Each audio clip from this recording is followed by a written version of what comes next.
তার ভেতরে আল্লাহর ভয় থাকবে, সে দোজক থেকে বাঁচার ধান্দা করবে। আল্লাহর শাস্তিকে যারা ভয় পাবে তারা দোজকের আগুন থেকে বাঁচার জন্য চেষ্টা করবে, তওবা করবে, ইস্তিগফার করবে, আল্লাহর কাছে মাপ চাইবে, বাঁচার জন্য চেষ্টা করবে। যার আল্লাহর ভয় নাই তার বাঁচার চেষ্টা নাই। যেমন আপনারা এখানে যারা বসে রয়েছেন, আপনাদের এই বসে থাকাটাই একটা দোজকের আগুন থেকে বাঁচার চেষ্টা। এই যে বসে রয়েছেন, যে এটা জাহান্নামের আগুন থেকে বাঁচার চেষ্টা করার জন্য বসে রয়েছেন। দোজকের আগুন থেকে কেউ যদি বাঁচতে চায়, মহান আল্লাহ তাকে মাফ করে দেয়। যদি খালি কারোর ভেতরে এই চিন্তা আসে যে দোজকে যাইতে পারব না, আল্লাহ আমার মাফ করে দেন, এটা কারোর ভেতরে আসলে, আল্লাহর ভয় কারোর ভেতরে পাওয়া গেলে আল্লাহ তাকে জান্নাত দেয়। উইদ্দাত লিল মুত্তাকিন, কারণ জান্নাতটা আল্লাহ তাআলা মুত্তাকি বান্দার জন্য বানাইছেন। সামান্য তাকওয়াও যদি কারোর ভিতরে আসে তাও মাফ করে। বুখারীতে আছে, এক লোক আল্লাহর ভয়ে গুনাহ করে নাই, এই কারণে আল্লাহ এটাকেও নেকি হিসেবে গণ্য নিছে। হাদিসুল গার, বুখারী শরীফের ভিতরে এমন কিছু মানুষের ক্ষমার ঘটনা আল্লাহ বলছেন, আল্লাহর নবী বলছেন, বুখারীতে আছে।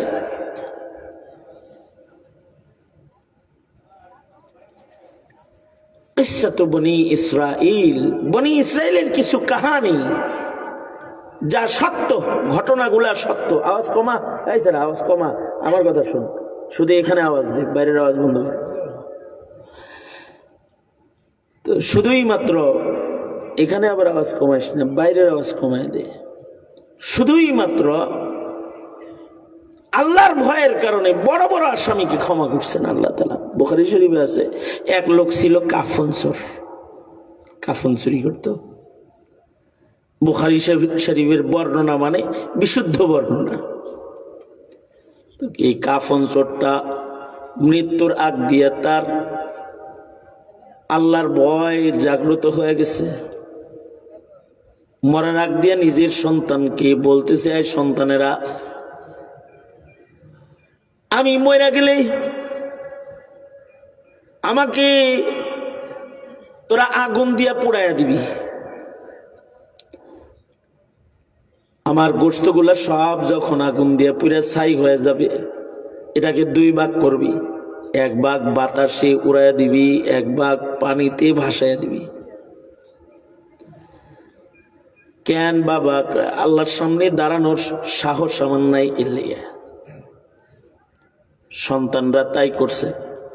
সন্তানরা এই লোককে আগুন দিয়া পুরায়া ছাই বানায়া দিছে, ছাইগুলা পানিতে বাতাসে ভাসায় দিছে, উড়াইয়া দিছে।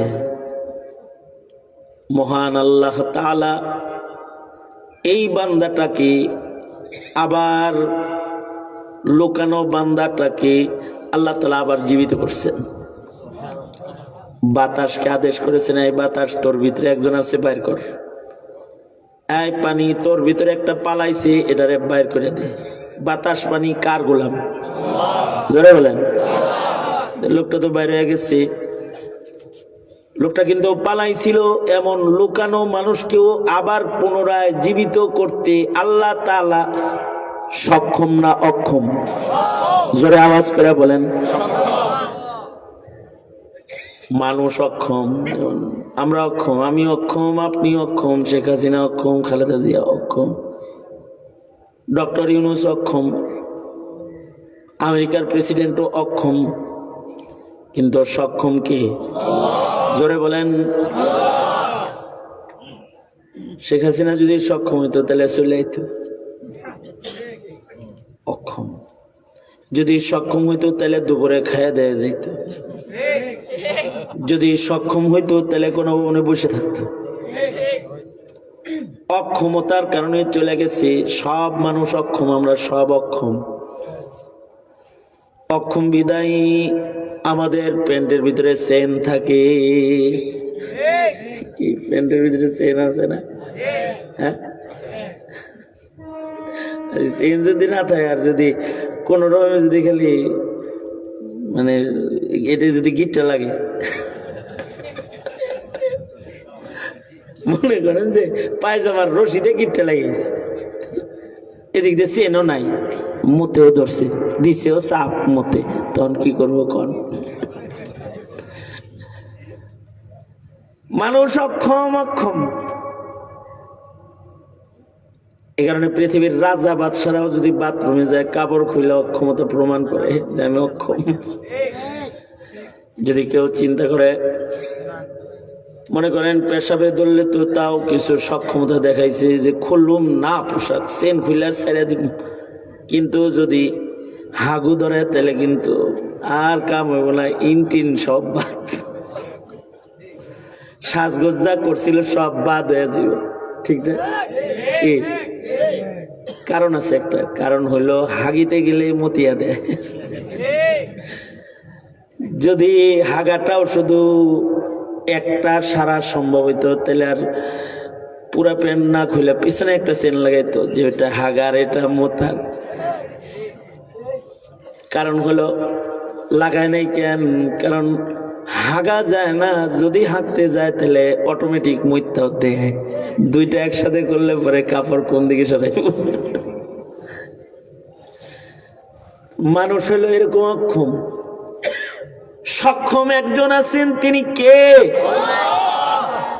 তার কোনো অক্ষমতা নাই, তাই তিনি পানির ভেতর থেকেও বান্দারে বাইর করছেন, বাতাস থেকেও বাইর করে কয় এই পলাইছি লিখা, বুখারী শরীফে আছে আল্লাহ কয় এই পালাই লিখা। বান্দায় কয় আল্লাহ আপনার ডরে পালাইছি, আপনার ভয়ে পালায় গেছি। তা আল্লাহ বললেন যা, আমাকে যেহেতু ভয় পেয়েছিস তোকে মাফ করে দিলাম। সুবহানাল্লাহ, আস্তে করে বল। আল্লাহরে ভয় পাইলে লাভ না লস? এখানে একটা কথা আছে, কয় যে দেখ, একদল বলে কয় যে নিজেরে পুরাইলো, ছাই বানাইলো, বুঝাইলো। যেমন নাস্তিকরা নিজের লাশকে মর্গে দিয়ে যায়, মানে এই যে মেডিকেল ছেলেদেরকে দিয়ে যায়, কবরে যাইব না, আল্লাহর কাছে ধরা খাইব না, এর লেগে যতই কাটটা কুটটা এক জায়গায় তো ফালাইবো, হেনেই তার কবর হইব, কিন্তু কবরের ভিতরে আবার আল্লাহ তারে জড়ো করবো। যতই কাটটা টুকরা টুকরা করে ফেলাক, আল্লাহ কি করবে? আল্লাহ জমা করবে। এটা আল্লাহর জন্য সম্ভব না অসম্ভব? যদি কেউ মনে করে অসম্ভব তাহলে তার ঈমান আছে না নাই? নাই। তার মানে এটা আল্লাহর জন্য সম্ভব। কিন্তু একদল কয় তাহলে তারও বিশ্বাস নাই, নিজেরে পুরাইছে যেহেতু, মনে হয় তার পুনর্জীবনের উপরে, বাস বাদাল মৌতের উপরে মনে হয় তার ঈমান নাই। একদল বলছে আর কি। প্রশ্ন, হাকিম মোহাম্মদ থানভী রহমতুল্লাহ একটা আশ্চর্য কথা কইছে, এই কথাটা আপনাদের সবাই শোনা দরকার। হাকিম মোহাম্মদ থানভী রহমতুল্লাহ বলে না, এই লোকটা নিজের যে পুরাইতে বলছে এর একটা কারণ হইল এই লোকটা মূর্খ লোক, বুদ্ধি কম। বুদ্ধি বলেন, বুদ্ধি, যার বুদ্ধি কম থাকে তার সাথে কি করাকরি কেউ করে? আপনার দুইটা সন্তান, একটা সন্তানের বুদ্ধি ভালো, এটা অপরাধ করার ভাব ধরছে আর ও পিটনি খাইছে, আর যেটা বুদ্ধি কম এটা অপরাধ করে হালাইছে, মায় কয় থা করে কিছু কয় না, ওর বুদ্ধি কম। ঠিক না? বলে না? কি জন্য বলে? মা সন্তানরা আদর করে, এই জন্য।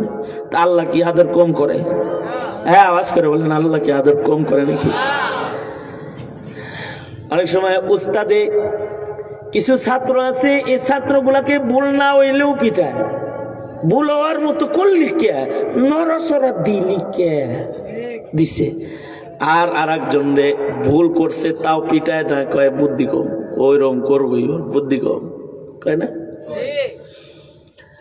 এরকম ঘটনা হাদিসে আছে। আল্লাহর রসুল, আমি যেমন আপনাদের নিয়ে বসে রয়েছি, আল্লাহর নবী এরকম মসজিদে নবীতে বসে রয়েছে, সাহাবীদেরকে লইয়া একজন আইছে যার বুদ্ধি কম, মসজিদে আসছে, আইসা ফাবালাকা ইমান ফিল মসজিদ, মসজিদে দাঁড়ায় মইতে দিছে। হে মনে করছে মসজিদের ভিতরেও বালি, মসজিদের বাইরেও বালি, ইনিস কামড়া সারি মসজিদের ভিতরে শুরু করে দিছে। যাদের বুদ্ধি শুদ্ধি আছে এর চেতে গেছে, এই এই এই এনে মতস কেন চিল্লান দিছে। আল্লাহর রাসূল বলে, ধমক দিও না, ধমক দিও না, কারণ পেশাবের মাঝখানে যদি আটকা যায় তাহলে শরীর অসুস্থ হবে, ছেড়ে দাও, পেশাব করতে দাও। নবীজি এই যে আচরণটা করতেছে এটা ওর বুদ্ধির কমজোরিকে আল্লাহর রাসূল মাইনে নিতেছে। সাহাবীদেরকে বললেন, সাহাবীরা ওর পেশাব শেষ হয়েছে, তোমরা মসজিদটা ধুয়ে দাও। সাহাবীরা ধুয়ে দিল, আর নবীজি তারে ডাকলেন, ডেকে কাছে নিলেন, মাথায় হাত বলে সুন্দর করে বলে, মসজিদে জিকির করে, কোরআন পড়ে, নামাজ পড়ে, এখানে এখানে করতে হয় না। আস্তে করে নবী সুন্দর করে বুঝাই দিছে যে এটা মসজিদ, এখানে পেশাব করা যাবে না, এটা জিকিরের জায়গা, নামাজের জায়গা, তিলাওয়াতের জায়গা, এখানে হাগামোতা করে কেউ করবে না। হ্যাঁ হ্যাঁ হ্যাঁ ঠিক আছে, আর করুন না। তার মানে আগেরটা যে করছে এটা কি বুঝা করছে না, না বুঝা করছে? কেউ যদি না বুঝা কিছু করে তার জন্য বিচার হালকা হয়। আর একটা মজার কাহিনী, এটাও বুখারী শরীফ থেকে বললাম। আর একটা মজার ঘটনা আছে বুখারী শরীফে। আর একটা বুদ্ধি কম লোক নবীজির কাছে আসছে, আশা কয়, আল্লাহর নবী রোজার মাস, কিন্তু আমি আমার বিবির সাথে দিনের বেলায় থেকে আলাইছি। এই বিয়া তোরা রোজার মাসে কি বিবির সাথে থাকা যায়? বলেন থাকা যায়?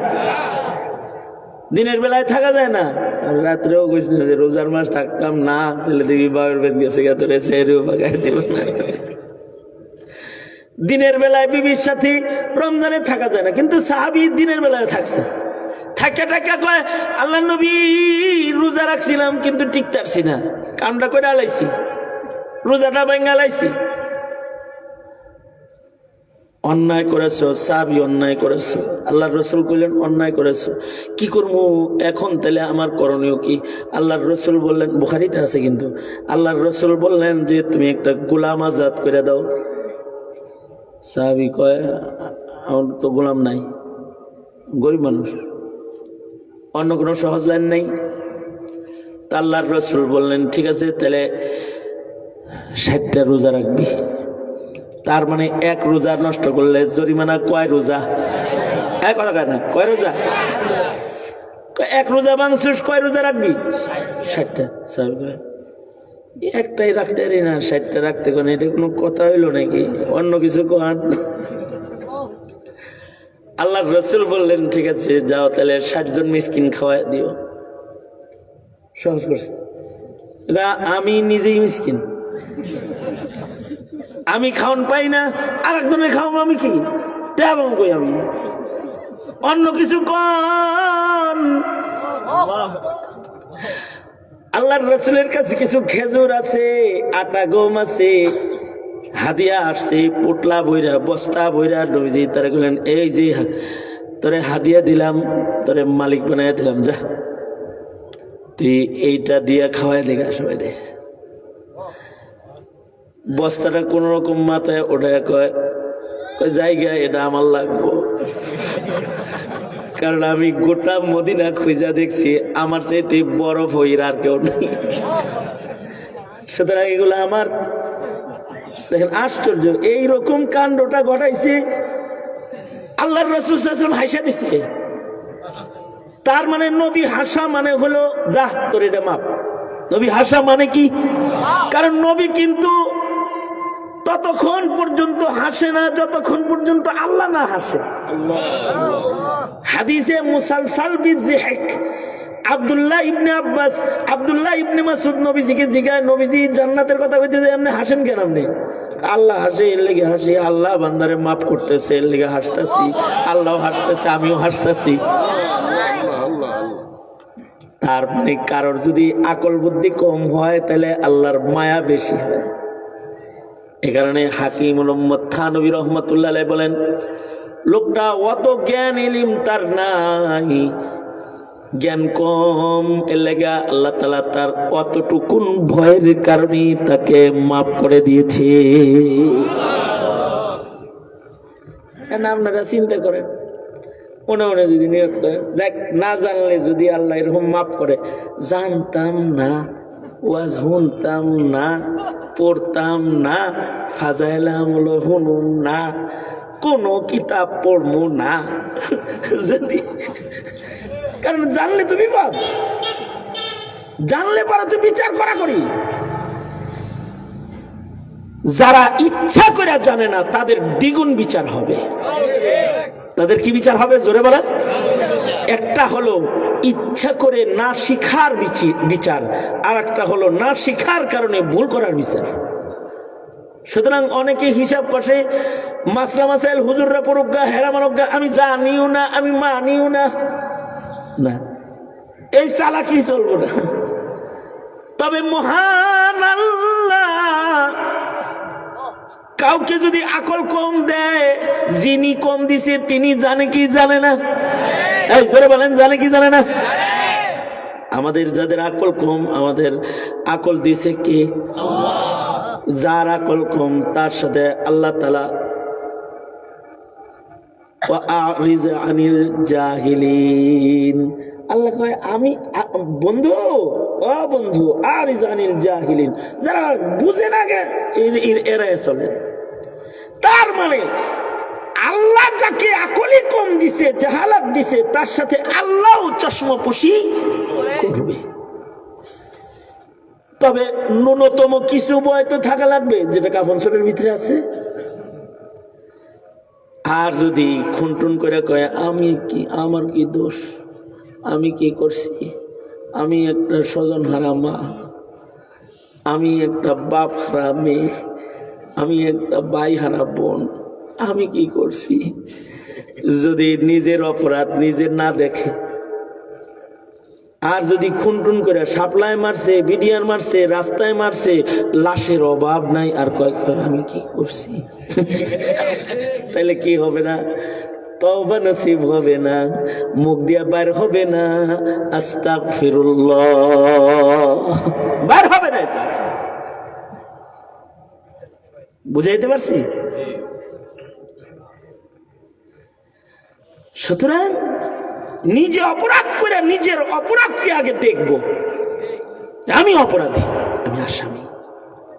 আল্লাহ কয় খালি অপরাধ করে আসামি মনে করবি না, নামাজ পড়াও কবি আস্তাগফিরুল্লাহ আস্তাগফিরুল্লাহ আস্তাগফিরুল্লাহ, আল্লাহ যেমনি নামাজ পড়া দরকার ছিল পড়তে পারি নাই, আমি আসামি, আস্তাগফিরুল্লাহ আস্তাগফিরুল্লাহ আস্তাগফিরুল্লাহ। আল্লাহু আকবার, জোরে করে বলেন। আমরা তো এটা দেখি না, আমরা নিজেদের অপরাধগুলা কি করি না। সুতরাং যদি অপরাধ থেকে ক্ষমা না নেই তাহলে জান্নাতে যাওয়া যাবে না। এ কারণেই ওয়াসারিউ ইলা মাগফিরাতিম মির রাব্বিকুম, আল্লাহ বলে আগে মাগফিরাতের দিকে দৌড়াও, তারপরে জান্নাতের দিকে। কেউ যদি ওয়াজ মাহফিলে বসে থাকে, ওয়াজ মাহফিল মাগফিরাতের জায়গা, আল্লাহর রাসূল বলেছেন যারা বসে থাকে তাদেরকে রহমত ঢেকে নেয়। আল্লাহ তাআলা ফেরেশতাদের সাক্ষী রেখে বলে ওদের মাফ করে দিলাম। সুবহানাল্লাহ। তাহলে হাদিস থেকে যা বললাম তাতে কি বুঝলেন? বৈশা থেকে লাভ হইছে না লস হইছে? যাই, লাভটা যেহেতু বুঝাইছি, আমার উপরে রাগটা তো তাহলে একটু কমছে। হ্যাঁ, কমছে।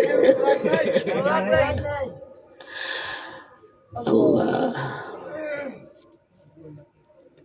একটা গুনাহ থাকলেও আল্লাহ জান্নাত দিবে না। একটা সুন্দর একটা কবিতা শোনাই, কবিতাটা বোঝার মতো, আমার দিকে তাকান তাহলে বুঝবেন, তাহলে মনে থাকবে অনেকদিন। এক নুকতা নে মুঝে মুহরিম সে মুজরিম বানা দিয়া, এক নুকতা নে মুঝে মুহরিম সে মুজরিম বানা দিয়া, मैं दुआ करता रहा और वो दगा समझता रहा। মিম হা র মিম, মুহরিম মানে হলো জান্নাতি সম্মানী। এখন এই মুহরিমের হার নিচে নুকতা লাগাইছেন একটা, এখন হইছে মিম জিম র মিম। বলেন বলেন, মিম জিম র মিম, নুকতা লাগছে মাত্র কয়টা? ইয়ার দুই নুকতাও না, মাত্র জিমের এক নুকতা। এক নুকতায় অর্থ কি হলো? মুজরিম, দোজখী। একটা নুকতার কারণে মুহরিম, একটা নুকতার কারণে মুজরিম, একটা নুকতা নাই জান্নাতি মুহরিম, একটা নুকতা আছে মুজরিম, একটা কবিরা গুনাহ নাই জান্নাতি, একটা কবিরা গুনাহ আছে দোজখী। তবে মহান আল্লাহ কাউকে কাউকে কবরে নেওয়ার পরেও মাফ করে। যেমন তার জীবনে গুনাহ আছে নেকি নাই, কিন্তু তার ছেলেটারে রায়পুরি হুজুরের কাছে দিয়ে কইছে আমার মেয়েটারে হাফেজা বানাইবেন, ছেলেটারে হাফেজ বানায়েন। এদিক দিয়ে মরে গেছে গা, ওনার মাদ্রাসায় উনি এতিম ফ্রি করে দিছে। মেয়েটা হাফেজা হয়েছে, ছেলেটা হাফেজ হয়েছে। এবার ছেলেটা বাবার কবরের পারে যায় কয়, আল্লাহ আমার আব্বা আসামি, কিন্তু আমাকে তোমার কোরআন পড়াইছে, তুমি মাফ করে দাও। ছিল মুজরিম, কিন্তু নিজের একটা সন্তানের কারণে মুহরিম হয়ে যায়। কবরে যাওয়ার পরে কখনো কখনো মাফ করে দেয়, কখনো কখনো ময়দানে মাশারে। এই যে একটু কাঁদছেন, আলেমদের সামনে বসছেন, চোখের পানি ফেলছেন, রোনাজারি করছেন, এ কারণে হাসরের মাঠে আল্লাহ তাআলা ডেকে বলবে এদিকে এদিকে। মাঝে মাঝে তো কান্নাকাটি করতি, ওয়াজও শুনতি, গুনাহ করতি কে? গুনাহ করছিস এত অন্ধকারে, ওই গুনাহটা তুই করস নাই, ঘরের ভিতরে ওই গুনাহটা তুই করস নাই। বান্দা বলবো করছি। করছিলি কেন? বান্দা চান্স পায়া আস্তে করে বলবে আল্লাহ ভুল হয়ে গেছে। হাসরের মাঠে আল্লাহ তাআলা সাথে সাথে বলবে ঠিক আছে, ভুলটা যেহেতু স্বীকার করছস, আমার একটা নাম আছে সত্তার, আমার ওই নাম দিয়া তোর গুনাহ ঢাক্কা দিলাম, কাউরে দেখতে দিব না, তোরে মাফ করে দিলাম। কারণ আল্লাহর চেয়ে বেশি মায়া, বেশি ভালোবাসা আমাদের জন্য আর কারণ নাই। এখানে রহমতে হক বাহানা মিজুয়াত, ছোট ছোট আমলের উসিলায় মহান আল্লাহ বান্দার বড় বড় গুনাহ মাফ করে।